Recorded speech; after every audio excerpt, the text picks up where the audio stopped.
تو میرے عزیز دوستوں اور بزرگوں، یہ ماہ مبارک ہم سے رخصت ہو رہا ہے جس میں قرآن کریم کو نازل کیا گیا۔ میرے عزیز دوستوں اور بزرگوں،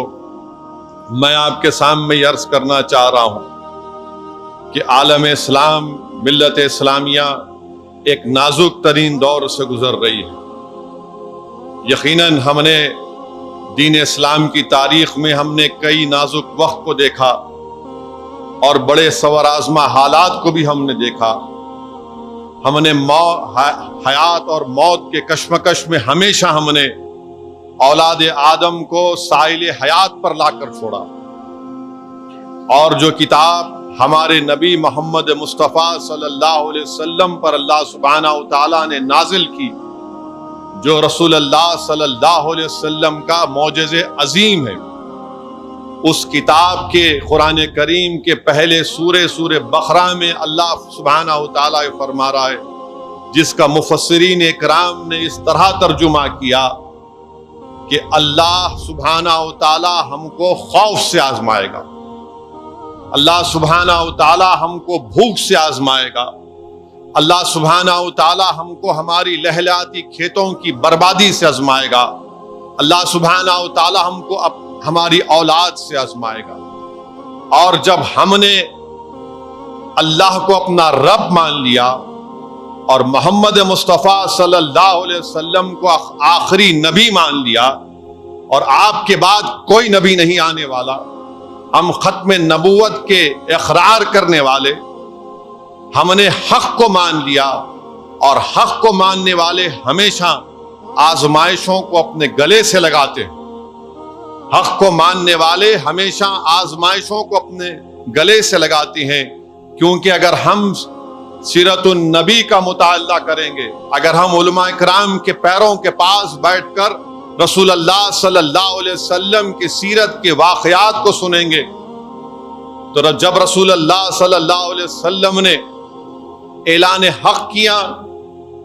تو رسول اللہ صلی اللہ علیہ وسلم پر پتھروں کی بارش کی گئی۔ جب رسول اللہ صلی اللہ علیہ وسلم کعبۃ اللہ میں سجدہ کر رہے، آپ کے جسم مبارک پر صلی اللہ علیہ وسلم کے اونٹ کی اجڑی ڈالی گئی۔ جب رسول اللہ صلی اللہ علیہ وسلم کعبۃ اللہ میں نماز پڑھ رہے، آپ سے دست درازی کی گئی۔ جب صدیق اکبر بیچ میں آ گئے تو ان کو منہ پر مارا گیا، ان کو لہو لہان کر دیا گیا۔ آزمائشوں کا سفر یہ بھی تھا دین اسلام میں، حضرت بلال کو گرم گرم ریت پر گھسیٹا جاتا۔ آزمائشوں کا سفر یہ بھی تھا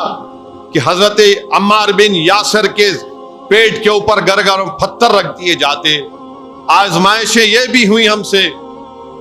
کہ حضرت امیر حمزہ سید الشہداء کی شہادت آپ کو پیش کرنا پڑا اللہ کی راہ میں۔ آزمائش یہ بھی رہی کہ سیرت النبی کا اگر ہم مطالعہ کریں گے تو اللہ کے رسول صلی اللہ علیہ وسلم کو مکہ چھوڑ کر مدینے کی ہجرت کرنا پڑا۔ میرے عزیز دوستوں اور بزرگوں، آج کا وقت، آج کے موجودہ حالات اور آج کی شیطانی طاقتیں ہمارے دلوں میں خوف پیدا کرنا چاہتی ہیں، مگر قرآن پکار پکار کر آپ سے اور ہم سے کہہ رہا ہے کہ اللہ قرآن میں فرما دیا کہ تم کو خوف سے آزمایا جائے گا۔ اگر یہ شیطانی طاقتیں ہم کو خوف سے آزمانا چاہتی ہیں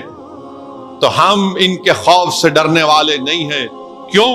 کیونکہ ہم زمین پر اللہ کے سپاہی ہیں، ہم زمین پر اللہ کے سپاہی ہیں، اور مسلمان سوائے اللہ کے کسی سے نہیں ڈرتا۔ ہم زمین پر اللہ کے سپاہی ہیں اور مسلمان سوائے اللہ کے کسی سے نہیں ڈرتا۔ جو طاقتیں ہم کو خوف دلانا چاہتی ہیں، ہم ان سے کہنا چاہتے ہیں کہ ہم اللہ کے سپاہی ہیں، ہم تمہارے خوف سے ڈرنے والے نہیں ہیں، ہم تمہارے خوف سے اپنا راستہ بدلنے والے نہیں ہیں، ہم اپنے حالات کو بدلنے والے نہیں ہیں، بلکہ جو اللہ کا سپاہی ہوتا ہے وہ حالات کو موڑ دیتا، حالات اس کو نہیں موڑتے۔